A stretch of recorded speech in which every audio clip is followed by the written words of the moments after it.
Louis XIV, known as Louis the Great or the Sun King, was a monarch of the House of Bourbon who reigned as King of France from 1643 until his death in 1715.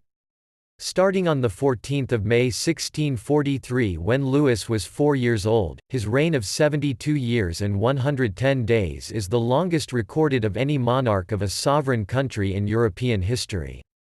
In the age of absolutism in Europe, Louis XIV's France was a leader in the growing centralisation of power. Louis began his personal rule of France in 1661, after the death of his chief minister, the Italian Cardinal Mazarin.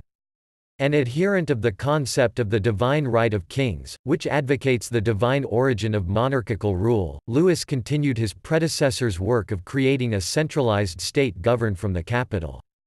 He sought to eliminate the remnants of feudalism persisting in parts of France and, by compelling many members of the nobility to inhabit his lavish Palace of Versailles, succeeded in pacifying the aristocracy, many members of which had participated in the Fronde rebellion during Louis's minority.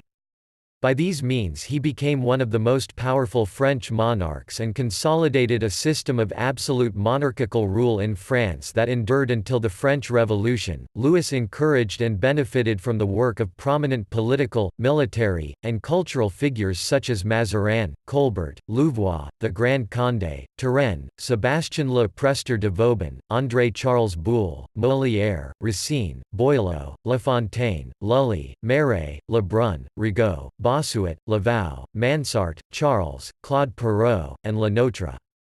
Under his rule, the Edict of Nantes, which granted rights to Huguenots, was abolished. The revocation effectively forced Huguenots to emigrate or convert in a wave of dragonnades, which managed to virtually destroy the French Protestant minority.